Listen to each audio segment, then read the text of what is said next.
Mom. Hold everything. One applause. Wow, okay. Food. Alright. Sorry. Okay. How do you like my shirt? It's great. Thank you. It has dinosaurs on it. I thought it fit the occasion. Because when I think of banquets, I think of brunch. Except this is formal brunch. So, dinosaurs. Talk about dinosaurs. Alright. Like everyone else, I had no idea how to write for this event, and so I took inspiration. And so, over the past weekend, I went to YouTube, and I watched 2 days of graduation speeches. Most of them titled Funniest Graduation Speeches 2015, a popular year for good graduation speeches. Now, due to our old pal ADHD, I know that people don't like long graduation speeches, but problem is, I wrote this line before I was done. So, I'm sorry. Now, as a way of, ADHD. Lost my mind. Now, the way that most of these graduation speeches went is they start off with some sort of quote-unquote witty commentary and a joke that fell flat, which I've nailed. And then they go into asking some sort of deep, meaningful, philosophical question that poses some sort of conundrum that the speech aims to answer. They then call out some teacher that everyone likes, complimenting them and then letting you students applause for them. And then followed about talking as a school as a whole, and then ending off with some sort of quote. There's also random parts of the speech that everyone claps at. So, so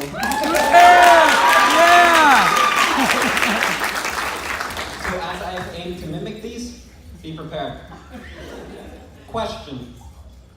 What are we doing here? What is the meaning of life? I once heard a comedian by the name of Daniel Sloss answer this for me, putting it into a small bite-sized chunk. And so I'm going to paraphrase through this. Paraphrase. Ah, yes, words. Imagine your life, my life, as a jigsaw puzzle. But we lost the top to the box of our jigsaw puzzle. And so we have no idea what this puzzle is supposed to look like.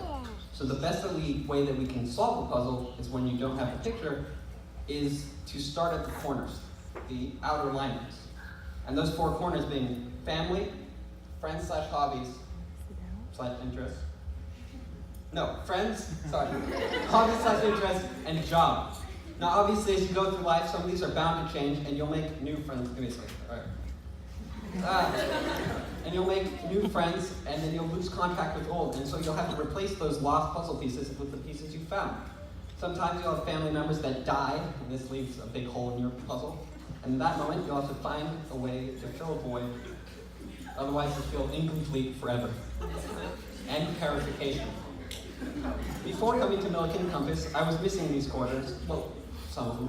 My dad had me really enforce the measure that I wasn't missing family, and so. Thank you. I'm not surprised. Whatever. Anyway. What was I saying? Oh yeah, this is like, give me a second. I already had a family in which I can't thank enough. 2 friends and scattered half-interest hobbies and a couple of unrelated job ideas. Compass introduced me to these outlandish art kits, solidifying my interest in certain hobbies and letting me blossom into those. One of which gave me a pretty strong idea of what I want my job to be. Slow down. Now, it is time for me to abruptly segue into saying the names of teachers. And now it's time for you to scream and show your admiration for that teacher. Promise. We have a decent amount of cool people teaching us kiddos. And so, I'm gonna name a couple off. Van.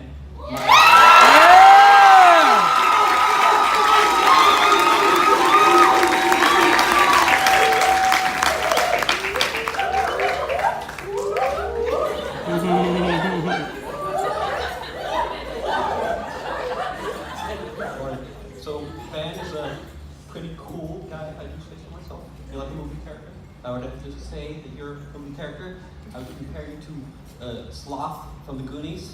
You're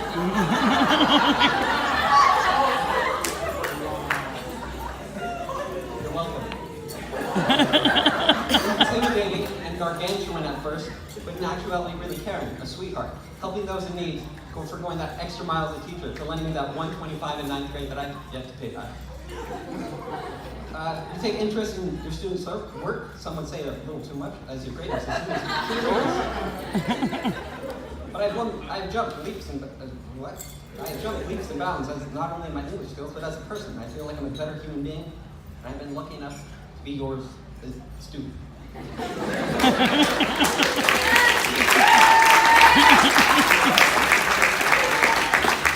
right, one down, like 30 to go. So, Weinberg, best buddies. I'm perfect.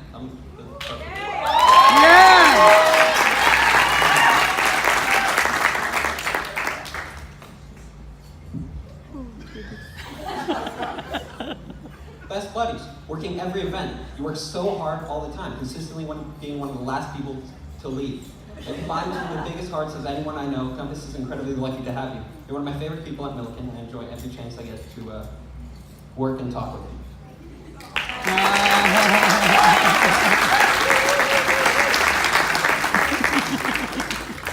He's comfortable now. Oh, Charlotte. He's comfortable now. He is. I love you.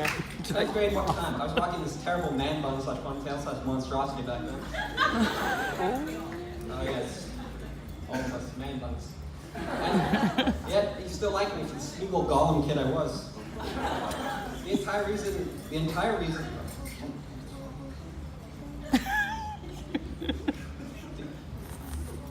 Sorry. The entire reason I looked at Compass in the first place was because I ran into you in 8th grade. So, thank you for that. But now, more compliments. Wahaha. I learned a lot from you, and I can't thank you enough for helping me thrive in the subject that I love. The gratitude that I have for you, Patterson, who's not here, and Palsgrove cannot truly be expressed with words. But you in specific pushed me out of my comfort zone in mediums I hate, to be blunt. But looking back on it, it really helped me as I use a lot of those mediums for fun and not only out of project necessity. Palsgrove, where is she? Did she leave? Did she dip? That and leaning. I will read hers later, independently. I'll send her like angry text. All right, time for some interesting stuff. When Massage was reading my script, she said, she was like, oh my God, I originally had 5 teachers. I had Van, Massage, Slater, Wood, and Glos. 3 of which aren't here. And she was like, you know what you should do? Since those 3 aren't there, you should talk about these teachers. Oh no! Don't have. I was like, okay.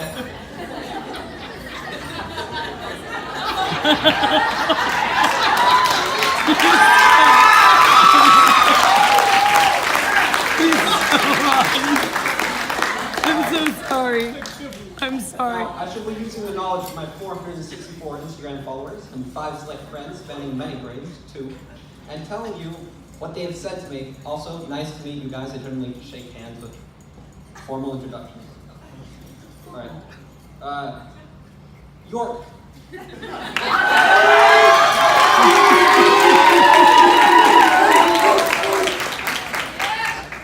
The man was quite possibly the best beard at this event. Which I think many people can attest to. A witty man who, by all accounts, tries to make class enjoyable and really tries to make their students' time, whilst also pushing them to do your best. Right? You're apparently a well-liked man, as people come flocking to into your room, nutrition, lunch, doesn't matter. But the choir room is always bustling with happy faces, and I'm not surprised that you got Teacher of the Year. Wow.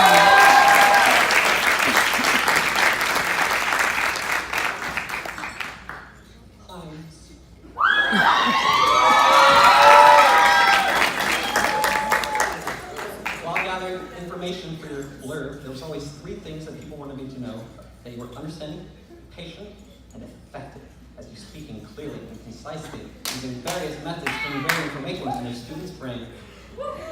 Funny, caring, patient, considerate of others' opinions and feelings, An energy that is hard to come across these days, one of acceptance that no matter what people say to you, you'll listen and talk as if you've been in that situation and you genuinely care that people make out of it okay. Also, I told you the nice wife and a kid, but I thought it'd be weird to mention that. Now, I understand I wouldn't have done it before, but it's like one-way conversation, I feel the vibe. And so,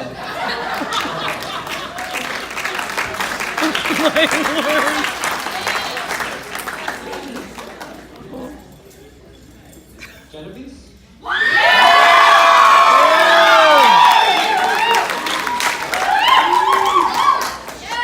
Alright. Now I hear tell that you're a salsa dancer. And that you were in the Peace Corps, two honorable positions to have. But how could we forget the whole reason I'm talking about you, Genevieve, a man with a name that I couldn't help but quietly repeat and laugh as writing this, as I found your name so fun to say. But I digress. You're a teacher, but not only are you a teacher, you're a phenomenal teacher. Ooh. So phenomenal of a teacher, in fact, that not only are you a role model to many students, but your students actually understand what you're teaching.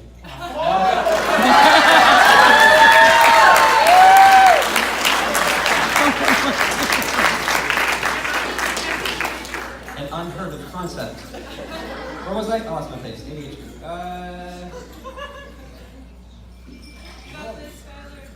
Thank you.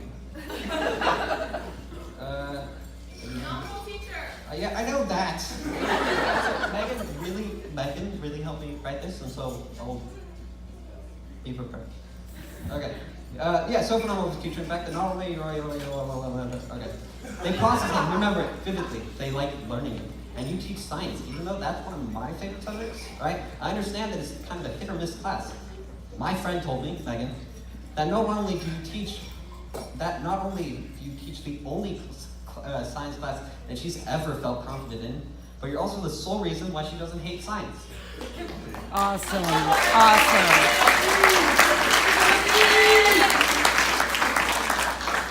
And why she's a biochemistry major. Wow. Yeah.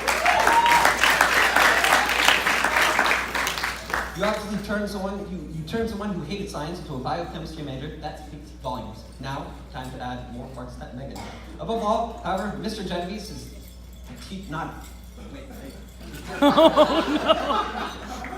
Mr. Genevieve is not a teacher of science, rather he's a teacher of life. The most valuable lessons his students learned were not chemistry, or how to calculate moles of hydrogen in glass waters, or change the charge of nitrogen. Rather, it's how to be a team player, how to be a good person. Not great, but good. And essentially, that's the essence of Mr. Genevieve. The genuinely good person. One of the best teachers a young and bright-eyed sophomore could have. And then apparently there's like a catchphrase or something.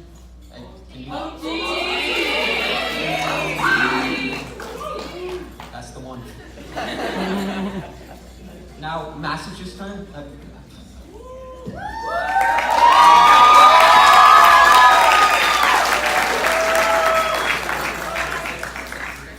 I know you. Unlike the others, I got this. You asked me to speak, in fact, which I obviously obliged. Funny how these things kind of work. Like the others, you're cool. I was in your class. It was in your class that I began to like history. I never liked history previously. I mean, I like ninjas in Japan, but that's about it.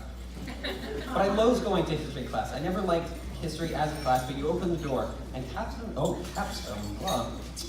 I could speak volumes. Oh, I didn't replace that word. Volumes about capstone. Not just about the class, but what it has done for me. You started Compass with I can't thank you enough for as far as most of us can agree, middle school kind of sucked. It was terrible, sorry. Middle school nearly killed me, sending me into a spiral of destructive thoughts, but then I got to high school and it gave me life. Thanks in part to you, thanks in part to Compass and you. You're sweet and giving, and have a constant supply of chips and salsa in your room. You're a mother to us all, a mentor, and I don't really know how to say this otherwise, because I'm bad at carrying on long thoughts. But I really liked you a lot. You turned this whole school thing around for me, and some dusty old philosopher thought that people were made of metals that defined their character. And you, my friend, are solid gold.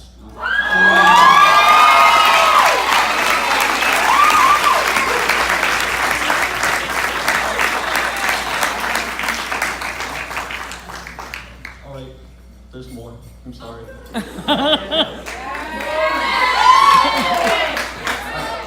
Now it's Compass's turn.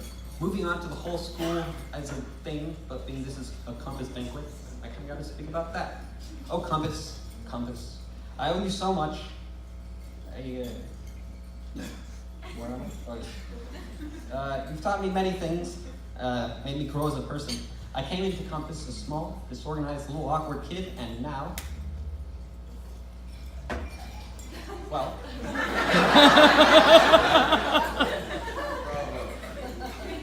I guess some things never change. But, he says conveniently transitioning, some things do. I came here essentially hating school. I was an artsy, fringy, weird kid with weird hair. And a couple of friends who was interested in crazy stuff. And when I got here, I found I was surrounded by a whole community of artsy, fringy, weird kids interested in crazy stuff. Who'd have thunk? I felt like I'd found another home. When I had went on the student tour at Compass, previewing Milliken, specifically Compass, one of the seniors told me that it was like a family, and it's good to know that they weren't, it's good to know that it wasn't false advertising. I may have come to school hating school, redundant, but I'm leaving here knowing what it's like to not just have parents and siblings that love you and believe in you, but have a whole army of friends. Thanks to Compass teachers, I now know what it's like to love education and want to keep learning. Side note, I know that sounds really generic, but it's true. I really love learning. It's given me so many countless pieces to my puzzle, and it ain't looking too shabby. Now, I've got to stick to this whole graduation format that I laid out earlier, and finish off with a generic quote. This one is from a man I doubt you know, as all quotes seem to stem from. Creative director Rob Sittelman, I didn't pronounce it, of Apple fame. Here's to the crazy ones, the misfits, the rebels, the troublemakers, the round pegs and the square holes, the one who see things differently. They're not fond of rules and they have no respect for the status quo. You can quote them, disagree with them, glorify them, and vilify them. About the only thing you can't do is ignore them, because they change things. They push the human race forward. And while some of them see them as crazy, we see genius, because the people who think that they're crazy enough to change the world are the ones that do. Thank you.